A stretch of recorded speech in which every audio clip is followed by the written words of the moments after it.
Very good evening, everyone, and a very warm welcome, Raviji and Ramji. Yes. Very briefly, to welcome all to this new series we are starting with Raviji, his kind initiative to include in our community spiritual science of Bhagavad Gita. I'm sure we all have been studying, understanding, and following Gita in our different school of thoughts with our own ashrams, Gurukul, and even the self study. But this is a wonderful initiative I joined just a while ago. And the concept of Gita goes beyond the philosophy, understanding, or even the practice part of it.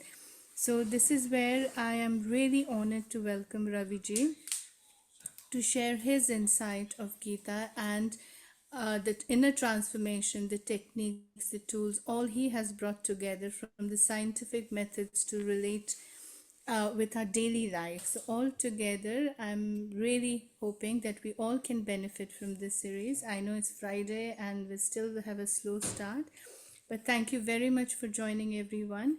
So, Raviji, without taking much long, I hand over the session to you. And we all have been recording this, but it will be wonderful as spotlight is all still on Raviji on the slides. So it will be really nice to have some cameras on if you're comfortable to do so. If you cannot, don't hesitate to keep it off. But nice to have some beautiful faces, to have eye contact, and to talk to real people rather than black screens. So I would request if you can turn our cameras on and keep our questions discussion for end of the sessions. We all will get opportunity to talk to Raviji. So let's start with Raviji. All yours, Raviji.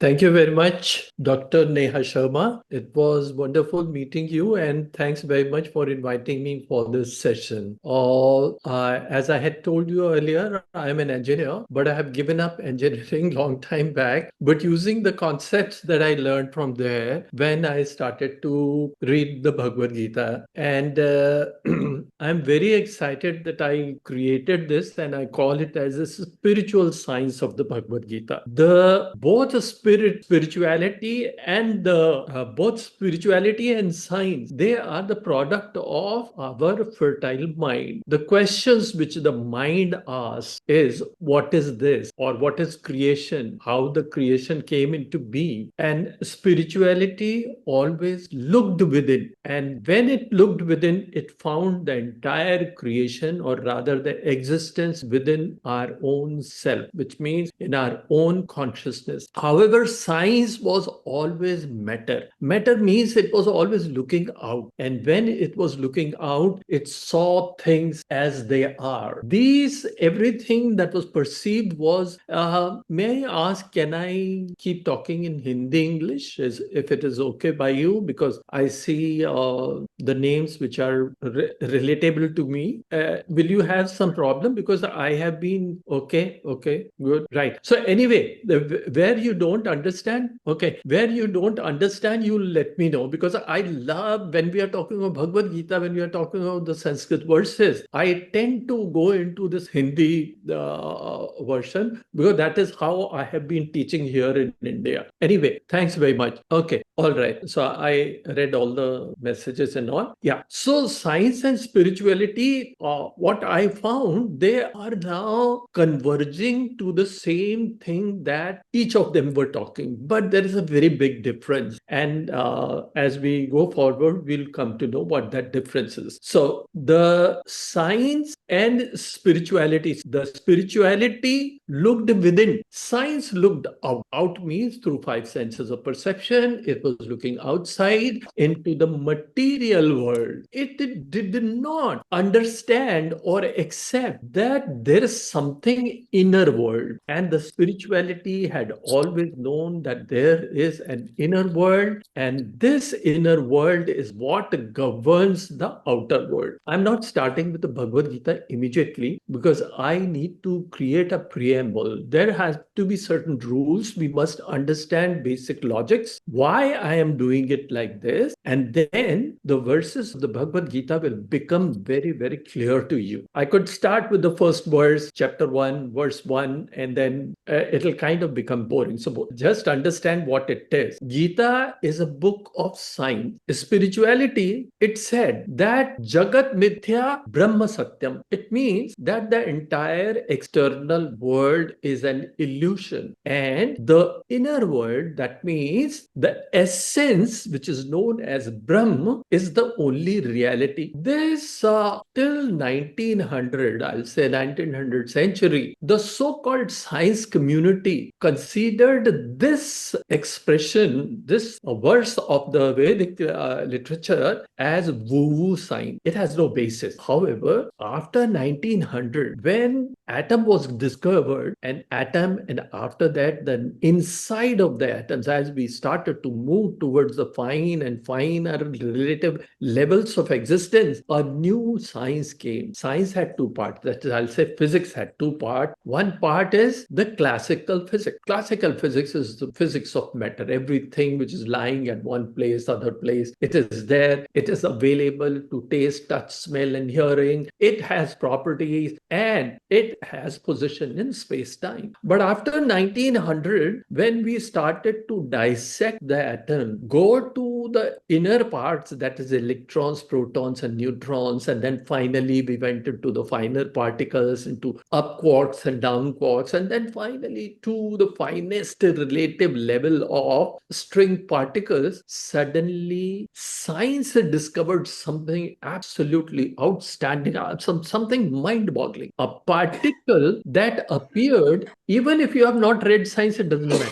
Even if you have not read science, it doesn't matter, because it will start to, you will understand the concept that I'm coming to, that this particle does not exist. What is this particle? So I'll just, can you see this? One second. You can see this? Yes, sir. Okay, good. So here it is. I have just taken a random atom. This atom has a nucleus around which revolves an electron. And when we started to see, or we wanted to find out what these particles are, suddenly we realized that means there are certain experiments. It's known as Thomas Young's double slit experiment. We will not go into the experiment except to tell you that what the concept is. The concept is that this electron proved that it is not a particle. Then what it is? Then we realized that particle behaves like a wave. These were two properties that we were seeing. Classical physics, it means that whatever classical physics were saying, we were believing electron is a particle, or proton is a particle, or a photon is a particle. No, they are not. They are waves. That means they had dual nature. They were talking in terms of dual nature. But no. There was no such thing like a dual nature. Now the science understands that the particle behaves like a wave, which meant that this particle is at several places at the same time. A wave is everywhere. When you say a wave, you look at a wave, it is everywhere. So the particle is at several places at the same time. This was known as superposition. Rather, this is known as superposition. And Einstein, when this concept was told to Einstein in 1920s or something, it's a totally ridiculous idea.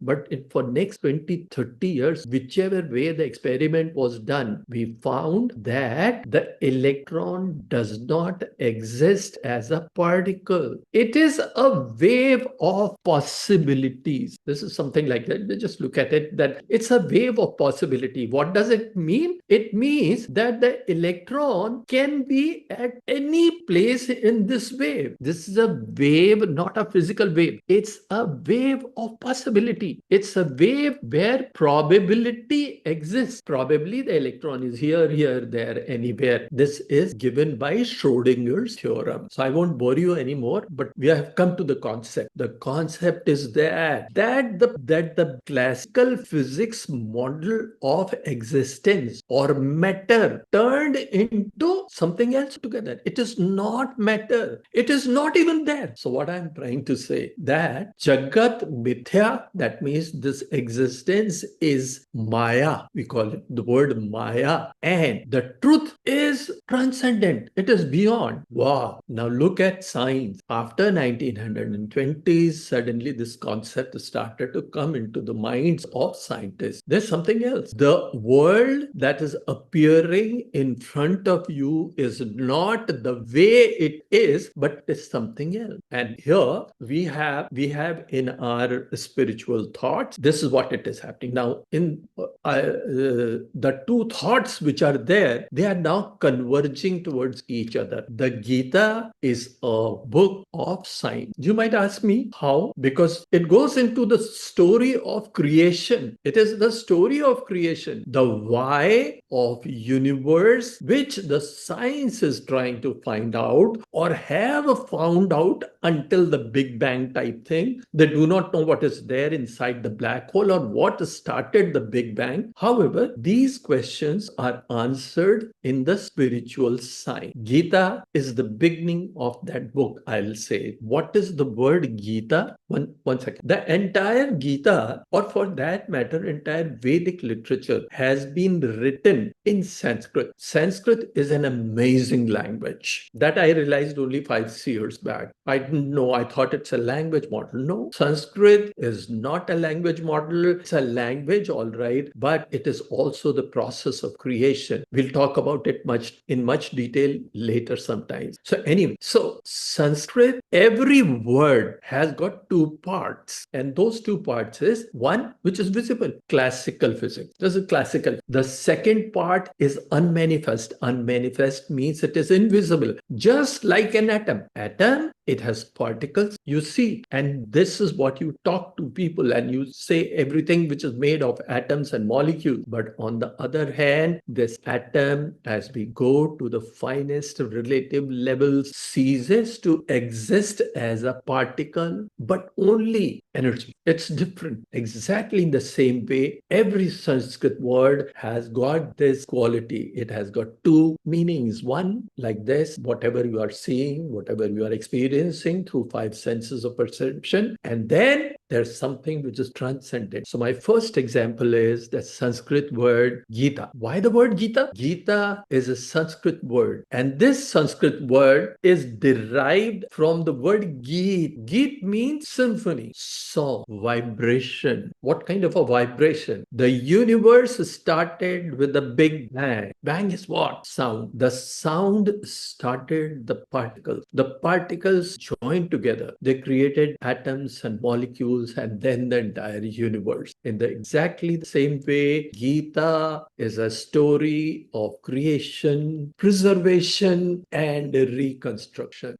All these three things are there in the Bhagavad Gita. Entire Gita has been written in Sanskrit. So the two concepts, let's understand. Every single word given in the Bhagavad Gita, which is has got different meanings when we start to dissect, just like Gita. Let's say it's a religious book, and I want to say, no, it's not a religious book. It's a story of vibration. What kind of vibration? The vibration that created the universe. Somebody will say, okay, prove it. So we'll do that. We'll later, not now. So in the same way, we now come to the Bhagavad Gita. At this point of time, I just want to ask any questions if you have any doubt which has been created. So the two concepts, the universe is not the way it looks. It may, what I am trying to tell you, when we say of classical physics and quantum physics, these are the two models which I have been just now talking. Now suddenly our perspective is changed. I have taken a 180-degree diversion. We are now looking at something else. We are not looking at the story of Mahabharata where Gita comes in the last when the war is breaking out. So my thing for telling all this was only to tell you that when you are listening to me, listen to me like a child. What does it mean? It means please leave behind all your preconceived notions, all your ideas. But now you start to look at the Gita with an open mind and and you will be amazed. You will enter into a rabbit hole. You will be Alice in the Wonderland, right? Are you asking this question to me, Kumud? Yes. So just you, when did I start to? Please write it again. Well, no, I will maybe speak it. It's easier. When did you started feeling you want to discover, understand? Was it some stage in your life that made you think, oh, what is Gita and what is physics? When did you start that connection? Because children don't know much. Then I'm trying to find out, when do people start? Now I'm at a very old age. I'm 80, but I'm still wanting answers like physics connection to that. But now I'm exposed to it. But when were you exposed to this? When you started looking for this, the answer of Gita and its. Did you learn Gita as Gita first, or did physics make you curious about Gita? Yeah, life is very strange. I'll say life is very strange. And at the age of about 24, 25, I was passing through some serious mental depressions. And that is the time when I was introduced to transcendental meditation. And then by chance, I started to read the Bhagavad Gita also. But somehow it caught my attention. I have had a full life. I didn't want to say it, but anyway, I had a very nice, beautiful life. I was running businesses and I was employing 2000 plus people. But somehow, I don't know why, where, maybe it comes from my father. But I got hooked on to the Gita. But it is only in last 7-8 years that this type of Gita, which I'm now teaching, has come to my life. And I started to say, hey, it's absolutely wonderful. Why did I not learn it when I was 25? Because every translation, there are hundreds of people, yogis, gurus, and Shankaracharyas and Maharishis and all, who have written Gita, but they have not written Gita like the book of science. Because as I'm trying to tell you here, when you start to dissect the words, new meanings appear. And this is what I had to tell you, the Gita, when we are starting with Gita, see what is happening. So your question, then I read quantum physics and I had interest in it, and I do meditation. I teach meditation, and in my own self, I found that when we are talking about quantum mind, this is a kind of terminology which is going on in the West a lot. Quantum mind, quantum mind. I realized, oh my God, the quantum mind exists. I started to see that the mind has various portions. There are 4 portions in which the mind is divided. Mind is the space-time geometry. And then I started to read the quantum physics models of creation, that is the fundamental particles. And I said, hey, everything is very, very clear. We both are converging at the same time. We are converging to the same point. Science has come to the finest relative level of existence. Now, here, one more thing which I want to say, that the most important part that we must understand when we are reading Bhagavad Gita. I'm sorry, somebody had asked me a question. You'll have to ask again, because I was totally immersed in answering it. So you can do it as soon as I finish. So oh my God, shit. So one thing which is very important in relation to this, when we said there are particles exist at several places at the same time. From here, the science community has come again in clash with the spirituality. What? Very, very simple. I am seeing my hand. I'm seeing my reflection. I'm seeing you.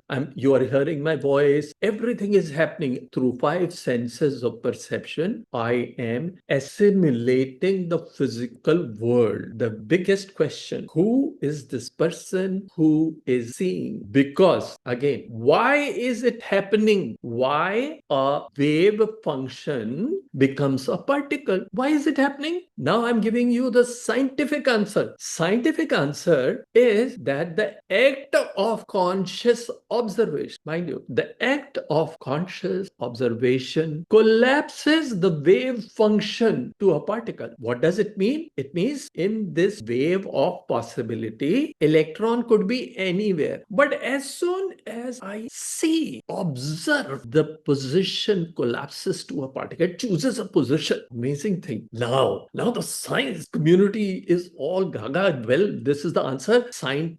Even Einstein accepted this answer in 20s. He accepted this answer in 20s. But the biggest problem that came in front of science, damn it, who's the observer? Where is the observer? Who's this me? And for last 100 years, they have not been able to resolve this, that there is something known as an observer. And spirituality, when you start doing meditations, when you start doing spiritual practices, suddenly you begin to understand, oh, there is somebody who's seeing. Kanak, can I draw you into this conversation? या मैं छोड़ दूं?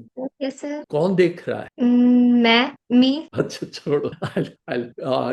Kanak is 17, 18 years old. She's my co-host and she's under training at the moment. But anyway, we are doing some wonderful videos with her. She doesn't mug up things, but she talks, she's intelligent. And this is where it is. So here it is. I'm coming back to here that this is where science and spirituality have no convergence. They don't know. However, now for last 1-2 years, I have started to understand that there is Roger Penrose probably, then there are a couple of other top-notch scientists who have started to talk in terms of there is something beyond. They have started talk in consciousness. There is something known as consciousness. It is beyond our reach. Yes, consciousness is a different measuring instrument. It is something different. And what is the advantage that probably I derive of this physics and spirituality? I probably understand both, not completely, but I kind of understand. Hey, there is an observer. We have to accept that there is an observer. And that observer is doing whatever. You have to know the observer. Who am I? So, जो हमारा एक वैदिक वो है aham brahmasmi. I am Brahma. And same thing which we said, Jagat Mithya Brahma Satyam. The only reality is that. So this is my basis on which we start with the Bhagavad Gita. Any questions or you want me to continue? Great. Like I said, please empty your mind. Don't have any preconceived ideas, any dogmas, beliefs. Now you listen to this. Can you also raise your hand? How many of you know Mahabharata, the story of Mahabharata? Not the detail, story of Mahabharata. Yeah. Can you please tell me, you all know the story of Mahabharata? Okay. Not in depth. Oh, no. Not in depth. We're not talking, not in depth, but just generally you know that, okay, Mahabharata.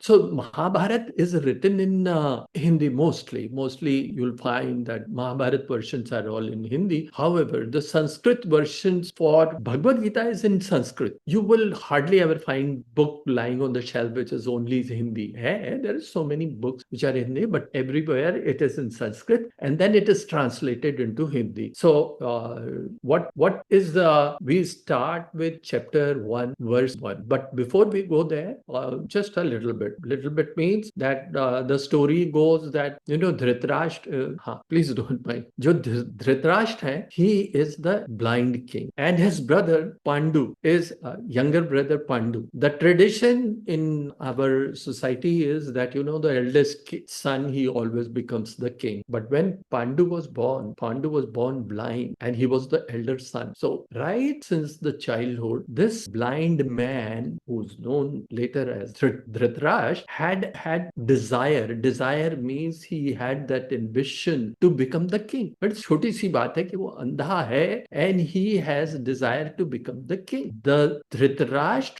represents our mind. It's blind mind. So in our personal life, what do we see? In our personal life, we see that we are filled with ambitions and aspirations. Everything is happening in our mind. Dhritarashtra, he did not understand a simple thing. Buddy, you are blind. You are blind. You can't even walk properly without support. How will you run a kingdom? But he wants to say, I want the kingdom of Hasina. I am the elder son. And so when the time to become the king came, everybody everybody in the kingdom said, that means all the ministers, Bhishma Pitama, Guru Dronacharya, they all said that's not possible. Yeah, then younger brother will have to be made the king. What happens in our life? When our desires are not fulfilled, when the desires are not fulfilled, we are angry, we are disappointed, we are dejected, we go into depression. All kinds of things start to happen to you when you are not given what you wanted. That means your desires are not fulfilled, and because your desires are not fulfilled, therefore this all starts to happen. And this is typically of our own blind mind. So first thing we start is the Bhagavad Gita starts with Dhritarashtra Uvacha. It means Dhritarashtra is asking, Dhritarashtra is inquiring. And what is he inquiring? What is the, जिसे कहते हैं पृष्ठभूमि,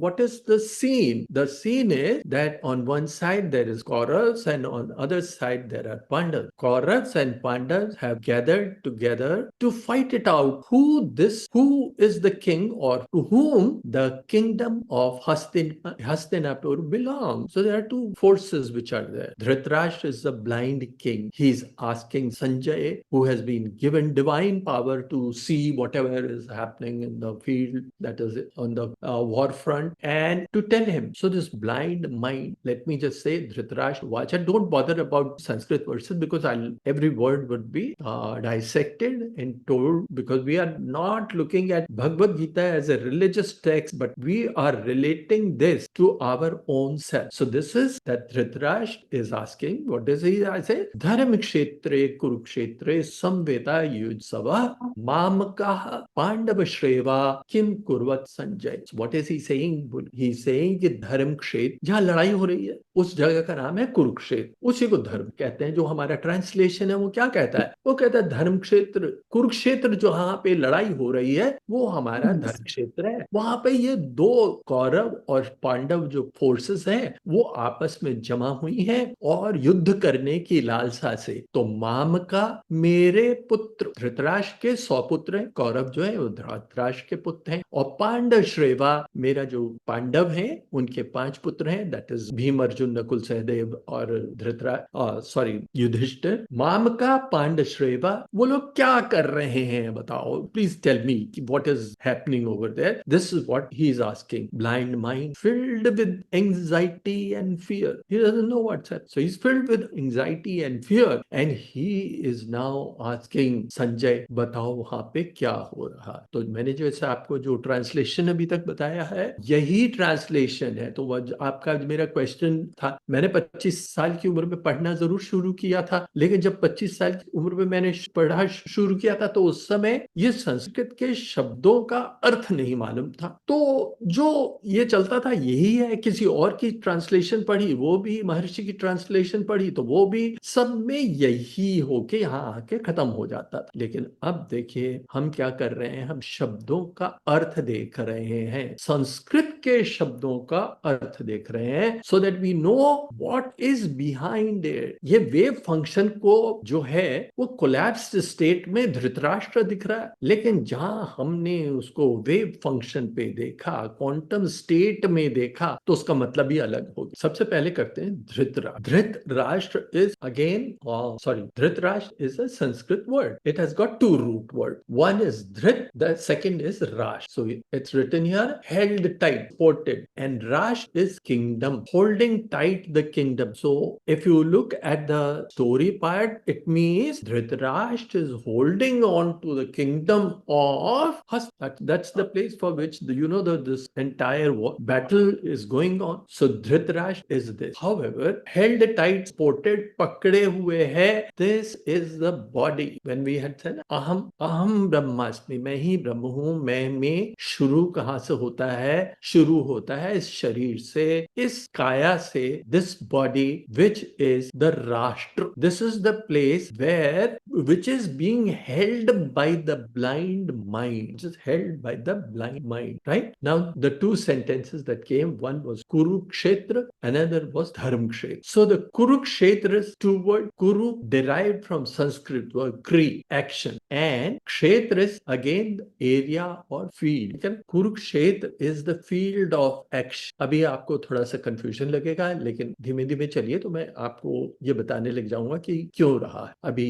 मैं इसको समझाता हूँ आपको. Kurukshetra is the field of action. 5 senses of perception, 5 organs of action. Every time anything happens, that means when we are assimilating information, this information is being assimilated through our senses of perception, which we talked about. And what it does, all negative and positive information that comes to us creates an imbalance in the body. All actions, they create imbalance in the body. For example, if I am angry, or let's say in this context, mind, it's in a state of fear, anxiety, then it is changing everything in our body, which means that our breathing will become higher, our blood pressure will become higher, our digestion will start to get affected, then our immune system goes to rest, and all kinds of chemicals, that is cortisol or epinephrine, sorry, I forgot always. These kind of chemicals, they start to get generated in the body, and when they get generated, they destabilize the body. This is one part. This is the field of action. Then we come to next is dharma kshetra. Dharma kshetra is derived from Sanskrit word dhri, that which uphold, and kshetra is area or field. What is that area? This body. Like we said, kshetra is body and dharma is dhri. So dhri means that which upholds. What does it mean? It means that when the destabilizing force has taken place, then other forces rise to stabilize.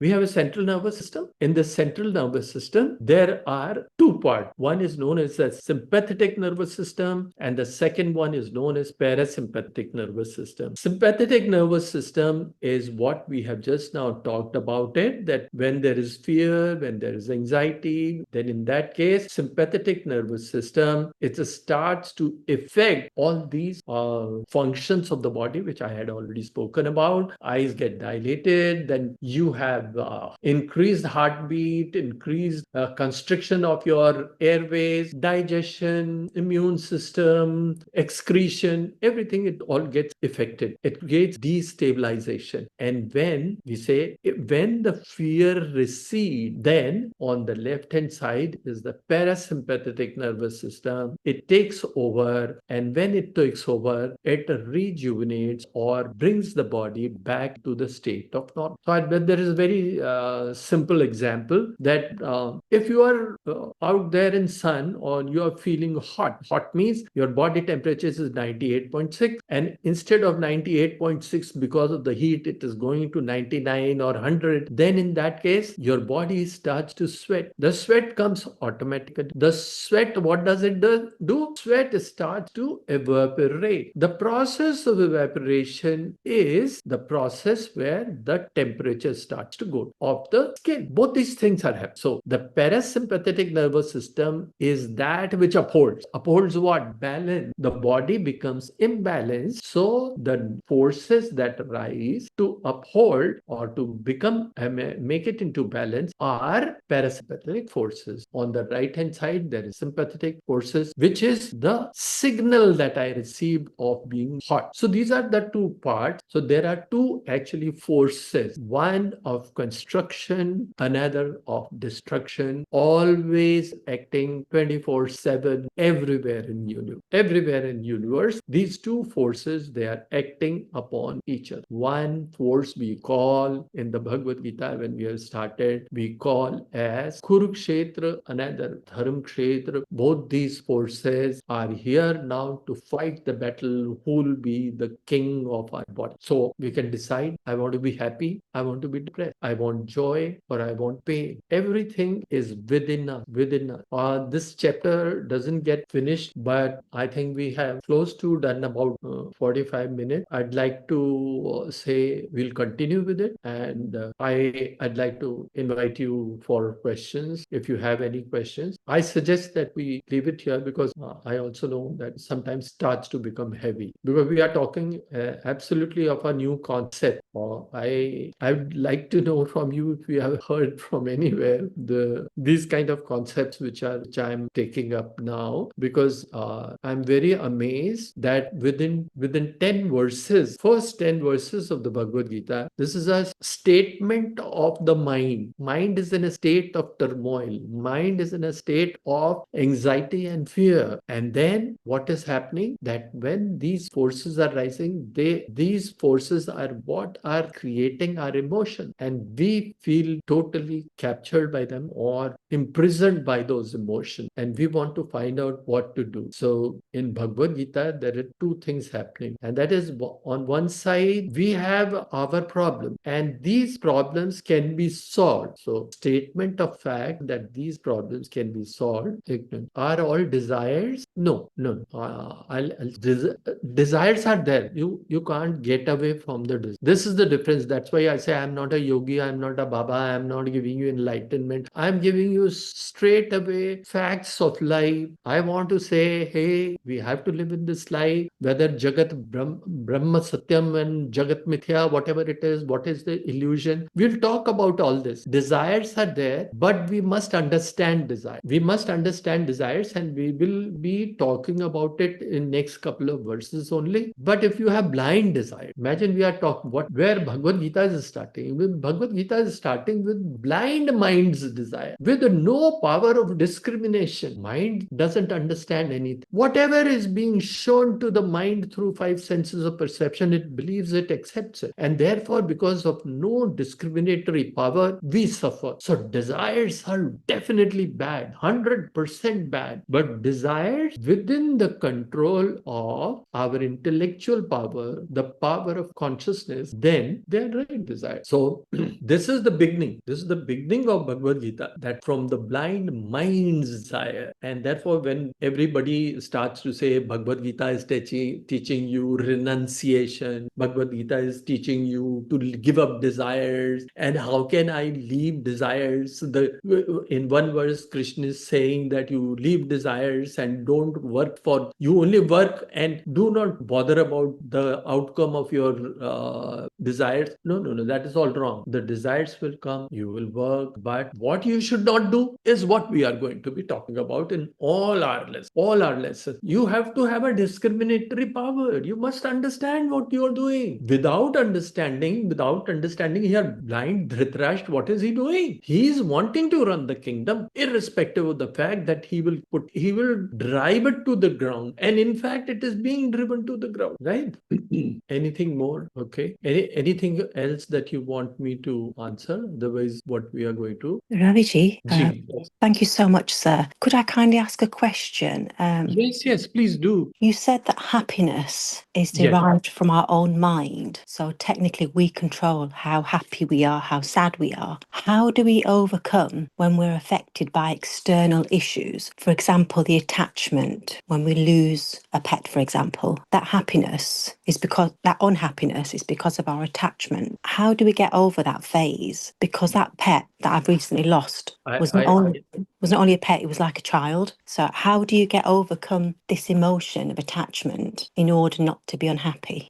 Ma'am, what I'll like to do is that within the framework of this thing, I will answer questions, because what is going to happen, that there are two things which we confuse always. One is happiness, and second is pleasure. There's a very big difference between happiness and pleasure. All these questions will be answered automatically once we understand. See, as I have just brought this diagram, which is still probably in front of you. It is there or not? Are you sharing the diagram? Can somebody No, tell? sir. Oh, okay.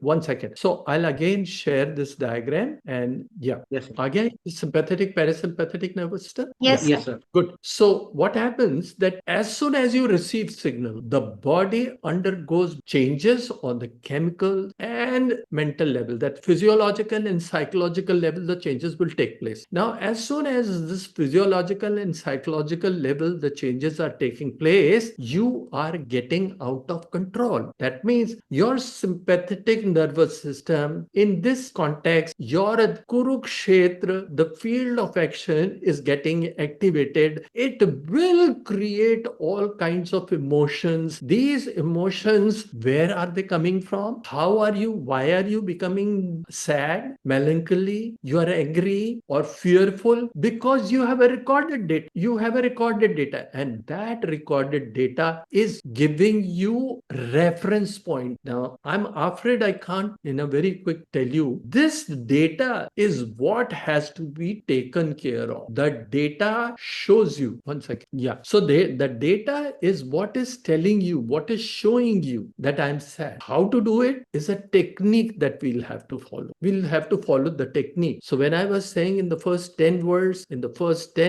first the statement and your question. This is my problem. It's a problem statement which has been given in the verse 1 only. Then from verse 4, 5, 6, methodologies start how not to feel that. Because this is the negative that you are having. I'm fearful of death. My pet has died. I'm melancholy. I'm feeling very sad. I'm feeling depressed. I lost somebody. Not only that, my heart is broken. I have not got the job that I wanted. I will not be able to do this because of X, Y, and Z. So all these things which are happening in your mind are your emotions. This is your connect with the objects of your perception. You cannot delink yourself, but there are processes and procedures by which you can absorb the shock. For the present, I am saying it. If you want to become a yogi, which means you really want to say, I want to be rid of everything, then in that particular case, you will have to do exactly what has been taught here by Patanjali Yoga Sutra, which we'll start talking from verse number 4, 5, 6. So my suggestion is,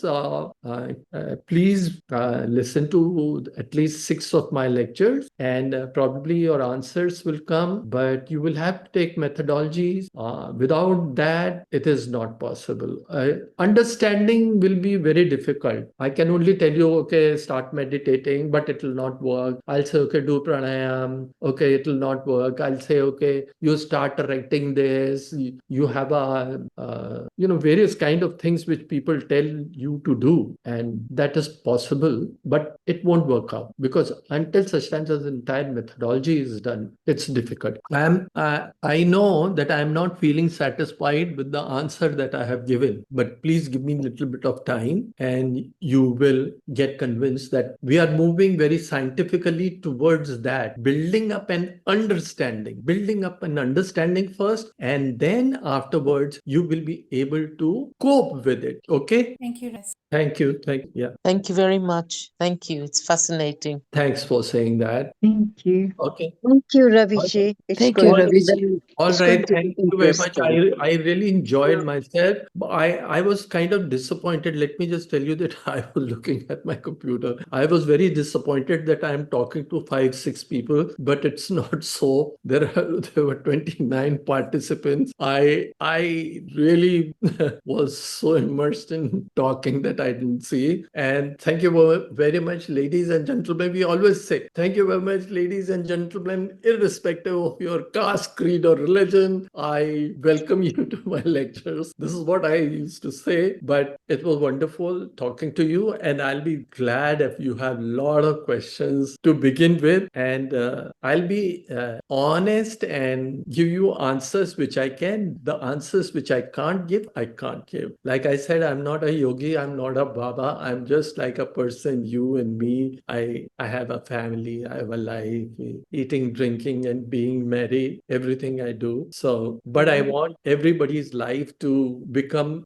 infused with the inner being, which is where the control is. This diagram which I'm showing it to you, this is the central piece. The control lies on this backbone and the brain. This is what I left the first verse halfway. This is the place of Dharma Kshetra. This is the place of life and consciousness. This is the place of control. Unless you understand that, your question which you had asked me, as soon as you begin to understand this Dharma Kshetra, you'll say, oh my God, now I can understand. We'll talk about thoughts, emotions, and feelings. How thoughts, emotions, and feelings arise. How this is happening. Sympathetic nervous system destabilizes the body, but parasympathetic nervous system stabilizes it. Where is the control of parasympathetic nervous system? What is this parasympathetic nervous system? You you'll be absolutely amazed that no school, no college, no teacher, no peers, nobody has taught you simple things. There's simple things of life. And this is what we are going to be teaching. And if I told you Dan, Daya, Dharm, Gyan, you'll say this guy is some religious guy. No, it is not. We'll talk scientifically. We'll talk scientifically and tell you everything. And this happens here on the Dharm Kshetra. So the answers are there. There's no point in my trying to convince you. Will give me 6 hours. After that, we'll talk. I have a word to say there. Yeah, sure, please. We've just talked about somebody's depressed, somebody's lost this happiness. Yeah. I've lost my happiness when my husband passed away 18 years ago. Yeah. But what I find is the happiness he gave me is so precious that Yeah. it is still with me. And Yeah. I am very satisfied with what I had. So Okay. I'm grateful to God to say, thank you for giving me that. But I Wonderful. don't, now when you've gone through this question, that doesn't come to my mind that it's taken away from me. Yeah. To me, now, with concept of Gita, I feel it was given to me, I enjoyed it, and it's still with me. Absolutely wonderful. These are the kind of I thoughts wanted to share that, these are the kind of thoughts you already have a spiritual bent of mind. You are already spiritual, I'll say, because you understand these thoughts will come and go. You are now watching the thoughts. Ab ye drishta, when we were talking now, who's the seer? When we were talking in terms of seer, that a science community does not understand, does not recognize the seer. You have already started to recognize. You are recognizing. That is why you say, hey, God, thank you very much for giving me. I had a wonderful time. And what it is doing good to your nervous system. This is a temple. The body is a temple. And in this temple, I reside. That means the God resides, Brahma resides. Once you begin to understand, then a lot of things which are happening around you, you will not only take it for granted. We have begun to say that you watch the thought. How will you? I am standing at the top of my house and far away I see traffic jam and I say traffic jam. But when I am in traffic jam and there are cars around me, they're honking, there are tongas, rickshaws, there's dust and there is all kind of things happening and the traffic is not moving, I'm bothered. So you begin to have an attitude. So you answered my question. You begin to have an attitude. You see the thoughts which are coming. Now you are disconnecting them yourself with the thought. So your transactional connect is being broken. And when you break that transactional connect, that's where you have won the game. So the mind is 5 senses of perception, which is connecting you to the physical world. But Dharm Kshet is connecting to the God. Now, no one talks about the power of consciousness. We are sold to the subconscious mind, and I'll take that in the chat. We call it Chit. Chit is the data bank. Chit is our data bank. In this data bank, there are always effervescence, the agitation. And when we stop that agitation, we become quiet. We become ourselves. What I'm going to do that I'll also send you the links.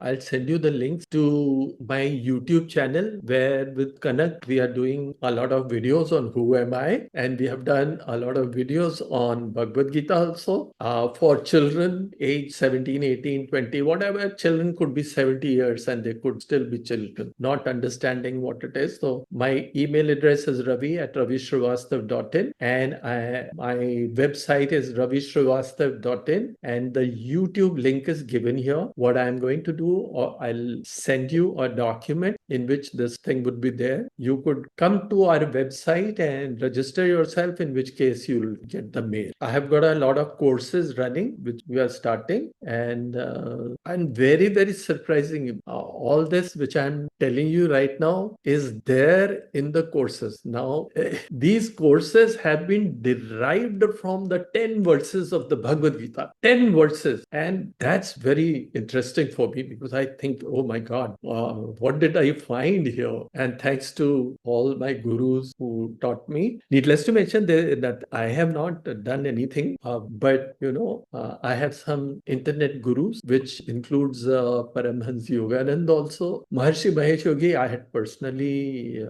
spent time with him, and both their teachings I have incorporated. And I'll suggest that all those people who are interested in physics, I want to talk about the story of the universe, how the Big Bang took place, how the universe started, and what does the Bhagavad Gita say? Very, very important is this. My core is Bhagavad Gita, not the quantum physics. But needless to mention, now I understand how an electron is produced, how a quark is produced, how things have happened. And then we'll talk about the similarities which are given in the Bhagavad Gita, that look, this is how it. I do hope that I'll see you guys in our next lecture. And thank you very much. And from my side, it's good night. I'm here in India and it's 10:30. Yeah, 10:45. Okay. So thank you very much, Dr. Neha Sharma. You are still there? Yeah. Yes, I Yeah, thanks very much for inviting me. And it was a wonderful audience and I like it. And I'm looking forward to meeting you again. Thanks very much. Thank you. Thank you. Thank you, Raviji. Thank you, you. Raviji. Ha. Thank Thank you so you. much. All right. It All was right. really nice to understand Dharmashetra and Kurukshetra. Yeah.